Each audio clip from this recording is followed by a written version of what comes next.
Hello friends, you're welcome to R K Rozgar study. अगर आप channel से जुड़े तो एक बार चैनल का प्लेलिस्ट जरूर देखें। यह योद्धा सीरीज है। इसमें हम हिंदी के 20 प्रीवियस ईयर प्रश्नों को सॉल्व करके दिखाएंगे। देखिए पार्ट बी हिंदी। दिए गए रेखांकित शब्द का सही शब्दों वाला विकल्प बताए। तो एक चाय का प्याला ले आओ, इसको शुद्ध वाक्य में अगर आप कहिएगा तो क्या कहिएगा? कहा जाएगा कि चाय का एक प्याला ले आओ, यानी चाय से भरा प्याला। तो चाय का एक प्याला ले आओ, इसका शुद्ध होगा। ये गलत वाक्य है। जैसे कि रहता है कि बच्चे को काट कर फल खिलाओ, तो वो अशुद्ध होता है। शुद्ध क्या होगा? तो शुद्ध होगा फल काट कर बच्चे को खिलाओ। फल को काटा जाता है कि ना कि बच्चे को। और एसएससी में जो हिंदी होती है वो सामान्य हिंदी होती है, बोलचाल की हिंदी होती है। अगर आप हमारे चैनल से जुड़े हैं और आप जाकर प्ले लिस्ट में देखिए 20 में 20 आप हिंदी बिल्कुल ही 100% सही कर पाइएगा। और हिंदी में 20 प्रश्नों सही किए बिना आप सिलेक्शन की उम्मीद मत करिए। तो जाकर आप चैनल में प्ले लिस्ट में वीडियो जरूर देखिए। अब देखिए निम्नलिखित में से विकल्प का कोष्टक में दिए गए शब्द का तत्सम रूप बताना है। मुझे घर में मक्खी मच्छरों को देखकर बहुत ही घिन आती है। तो घिन का बताना है क्या है? तो तत्सम रूप, यानी घिन का तत्सम बताना है। तो घिन जो है ये तद्भव शब्द है, इसका तत्सम रूप होता है घृणा। घिन मतलब घृणा आती है। निम्नलिखित में से उस विकल्प का चयन करें जो सही दिए गए इस मुहावरे का सर्वश्रेष्ठ अर्थ है। तिनके का सहारा होना। तिनके का सहारा होना यानी क्या होना? जहाँ कुछ भी ना हो वहाँ थोड़ी सी मदद मिला। नहीं कहा जाता या डूबते को तिनके का सहारा, यानी अगर कोई व्यक्ति डूब रहा हो और उसे तिनके का सहारा मिल जाता है तो वो रुक जाता है। तो इसीलिए कहा जाता है डूबते को तिनकों का सहारा मिलना, यानी कि जहाँ कुछ भी उम्मीद ना हो वहाँ थोड़ी सी मदद मिल जाता है। तो डूबते को तिनकों का सहारा, उसे सही कहा जाता है। निम्नलिखित में से 4 विकल्पों में से कोष्टक में दिए गए शब्द का विलोम शब्द बताइए। देखिए विलोम शब्द बताना है किसका? जंगम का। तो अब कुछ मत पढ़िए, जंगम का डायरेक्ट विलोम शब्द बताइए। तो क्यों कहा है ना कोष्टक का, तो बहुत से स्टूडेंट इसको पढ़ते हैं, इसको मत पढ़िए यार। कहा है ना कि विलोम शब्द बताइए जो कोष्टक में दिया है। कोष्टक में दिए गए शब्द का विलोम शब्द, तो कोष्टक में दिया है जंगम, और जंगम का विलोम शब्द होता है स्थावर। जंगम का विलोम शब्द होता है स्थावर। निम्नलिखित में से 3 विकल्प त्रुटियुक्त हैं, जबकि एक विकल्प सही है। सही विकल्प वाला उत्तर बताइए, ऑप्शन बताइए। मेरा और उसका घना संबंध है, तो क्या संबंध घना होता है? नहीं। मेरा और उसका घेर संबंध है, घेर घेर शब्द होता है, बिल्कुल इसमें नहीं। घना और घेर ये सब गलत है। मेरा और उसका घोर संबंध है, नहीं। मेरा और उसका घनिष्ठ संबंध है, तो घनिष्ठ संबंध होता है। जैसे नहीं कहते हैं कि यार मेरा और उसका घनिष्ठ मित्रता है, तो मित्रता हमेशा घनिष्ठ होती है। घनिष्ठ यानी कि गहरा संबंध है। तो इसका घना, घर और घोर सही नहीं होगा, घनिष्ठ। हिंदी में बोलचाल की ही हिंदी पूछी जाती है। तो आप अगर हमारे चैनल से जुड़े तो चैनल का प्ले लिस्ट जोड़ देखें, जिसमें मैथ, रीजनिंग, हिंदी, जीके ये सभी का प्रीवियस ईयर प्रश्नों का सलूशन दे रहे हैं। निम्नलिखित वाक्यों में से सार्थक शब्द का चयन कीजिए। जिसका जन्म अंडे से हुआ उसे क्या कहेंगे? तो उसे अंडज कहा जाता है। जिसका जन्म अंडे से हुआ है उसे अंडज कहा जाता है, एक शब्द। निम्नलिखित दिए गए विकल्प में से सही मुहावरे का अर्थ बताइए। किसी सूरत में, किसी सूरत में नहीं कहा जाता है कि यार किसी सूरत में मुझे वह वस्तु चाहिए, यानी हर हाल में मुझे वह वस्तु चाहिए। देखिए आप ऑप्शन इन्वर्ट करके भी उत्तर तक पहुंच सकते हैं। पहला ऑप्शन दिया है सत्यवादी होना, बिल्कुल नहीं। खास चेहरा नहीं। सत्य पर चढ़ना नहीं। तो किसी सूरत में नहीं कहा जाता या किसी सूरत में मुझे ट्रेन पकड़नी है, यानी हर हाल में मुझे वो ट्रेन पकड़नी है। तो इसका हो जाएगा।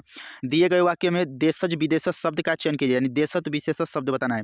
पुलिस को कुछ मिले, तो पुलिस को क्या मिलेगा? पुलिस को क्या लफंगा मिलेगा? नहीं। पुलिस को क्या आंका मिलेगा? नहीं। पुलिस को क्या सौगात मिलेगा? नहीं। पुलिस को क्या मिलेगा? तो पुलिस को सुराग मिलेगा।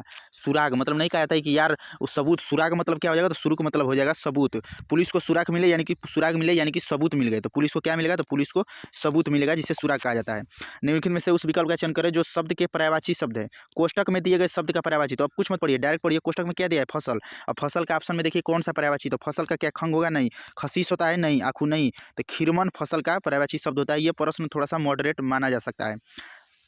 हम आ जाएंगे नेक्स्ट प्रश्न, प्रश्न नंबर 11 पर। निम्नलिखित में से वाक्यों में से अशुद्धियाँ गलत नहीं है, उन शब्दों में तो बताइए। तो बताइए कि सहिष्णुता उन लोगों का अभिन्न गुण है जो विभिन्न समूहों को होते हुए एक दूसरे से सम्मानपूर्वक। तो जो विभिन्न समूहों को होते हुए नहीं, विभिन्न समूहों के होते हुए। को के जगह पे अगर के रहता तो ये सही हो जाता। तो को के विभिन्न समूहों को नहीं, विभिन्न समूहों के होते हुए। तो के इज द, को के जगह पे अगर के रहता तो ये ऑप्शन सही होता। तो पूछा है किसमें त्रुटि है, तो इस वाले भाग में त्रुटि है। इसी प्रकार के एसएससी में यार हिंदी पूछी जाती है। निम्नलिखित में से उस विकल्प का जो 2 कोष्टक में दिए गए शब्द का विलोम शब्द, हम डायरेक्ट इसे घेर लेंगे। कोष्टक में दिए गए शब्द का विलोम बताना है। कोष्टक में दिया है उत्थान, तो उत्थान मतलब आगे बढ़ना, और पतन मैंने नीचे गिरना, पतन यानी नाश होना। उत्थान मैंने आगे बढ़ना, तो उत्थान का विलोम क्या हो जाएगा? उत्थान का विलोम पतन। इसे मत पढ़िए, किसी भी देश का, वहाँ की जनता का इसका कोई मतलब नहीं है। डायरेक्ट पढ़िए, कहा है कि कोष्टक में दिए गए शब्द का विलोम। कोष्टक में दिया है उत्थान, उत्थान का डायरेक्ट आपको विलोम पता होना चाहिए, विलोम आप कर लेंगे। दिए गए शब्द का उचित पर्यायवाची शब्द का चयन करें। तब देखिए बताना है पर्यायवाची किसका, तो दिए गए शब्द का, यानी संभवतः का। तो संभवतः का पर्यायवाची बताना है, जो कोष्टक में दिया है ना उसी का पर्यायवाची। तो संभवतः मतलब क्या होता है? संभवतः मतलब क्या? गण होता है, उत्तम होता है, उपयुक्त होता है? नहीं। तो संभवतः यानी शायद नहीं। अब देखिए अगर यहाँ पे लगा देंगे तो हो जाएगा शायद, यानी संभवतः वह कल नहीं आएगा, यानी संभवतः कल वर्षा होगी, संभवतः वह चली गई होगी। तो संभवतः यहाँ पे सही आंसर हो जाएगा। देखिए अब इसका बताना है कि इसमें कौन से भाग में त्रुटि है। हमारे सैनिक इतने वीर हैं कि मृत्यु के सामने भी नहीं घबराते। तो हमारे सैनिक इतने वीर हैं कि मृत्यु के सामने नहीं घबराते। तो इसमें किस भाग में त्रुटि है? तो इतने वीर हैं कि, इसमें त्रुटि है। हमारे सैनिक इतने शूरवीर हैं कि वो मृत्यु के सामने नहीं घबराते। तो इतने वीर हैं कि ये इसका गलत ऑप्शन है, यह इसका गलत हो जाएगा। हमारे सैनिक इतने शूरवीर हैं, इतने वीर हैं, मृत्यु के सामने नहीं घबराते। तो इसका सही आंसर हो जाएगा। निम्नलिखित से रेखांकित भाग का एक सार्थक शब्द बताइए जिसमें रेखांकित यानी हवन में जलाई जाने वाली लकड़ी को क्या कहेंगे एक शब्द में? तो हवन में जलाई जाने वाली लकड़ी को कहेंगे समिधा। समिधा हवन में जलाई जाने वाली लकड़ी को कहते हैं। ये सभी प्रश्न 29 नहीं 30 मार्च 2024 के रियल प्रश्न हैं। तो जैसे जैसे पेपर बीतता जाएगा वैसे वैसे थोड़ा सा पेपर मॉडरेट होता जाता है। तो इसका समिधा कहा जाता है उसे। अब देखिए नेक्स्ट प्रश्न, बहुत से स्टूडेंट क्या करते हैं कि इसे पूरा कंप्रीहेंशन को पढ़ते हैं, जबकि जब भी कंप्रीहेंशन बड़ा दिया रहे तो उसका प्रश्न, उसका उत्तर डायरेक्ट आप ऑप्शन से एलिमिनेट करके निकालिए। बसंत पंचमी का दिन बच्चों की शिक्षा दीक्षा के आरंभ के लिए बहुत ही ज़्यादा क्या अनजान है? बसंत पंचमी का दिन नहीं, आसान है नहीं, अशुभ है नहीं, शुभ है। देखिए इसे जो भी कंप्रीहेंशन दिया रहा है ना उसे आप रियल लाइफ से थोड़ा सा रिलेट करिए। कंप्रीहेंशन पढ़िए ही मत, इसको पढ़िएगा तो टाइम वेस्ट करिएगा। और हिंदी को कम से कम आप मिनिमम 5 से 8 मिनट में कर लीजिए, तभी आप पेपर को बैलेंस कर पाइएगा। अब देखिए हम हिंदी कंप्रीहेंशन बिल्कुल नहीं पढ़े, हम डायरेक्ट कर रहे हैं कि बसंत पंचमी का दिन बच्चों को शिक्षा दीक्षा के आरंभ में बहुत ही ज़्यादा क्या होता है? तो शुभ माना जाता है। अशुभ, अनजान और ये सब ऑप्शन अपने से ही एलिमिनेट हो जा रहे हैं।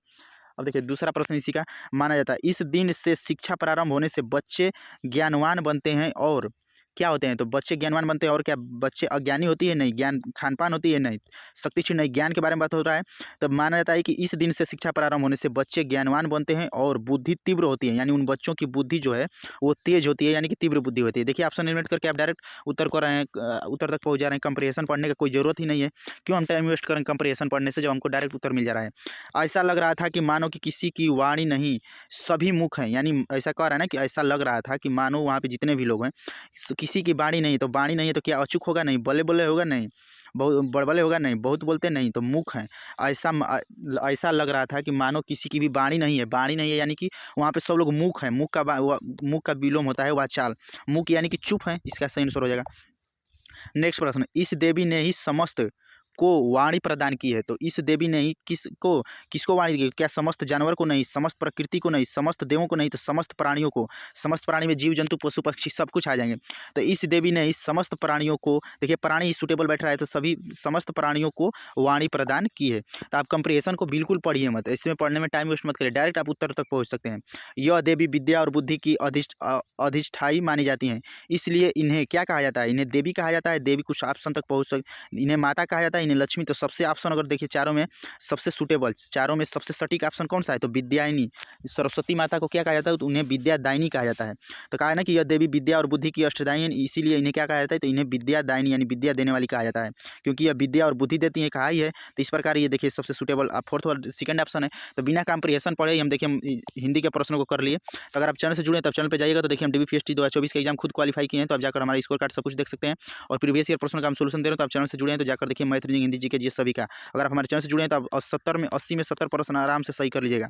तो थैंक्स फॉर वॉचिंग, वीडियो देखने के लिए धन्यवाद। और अगर आप सीरीज को जारी रखना चाहते हैं तो वीडियो को ज़्यादा लाइक शेयर सब्सक्राइब कर PDF पाने के लिए टेलीग्राम ग्रुप से जुड़े। धन्यवाद।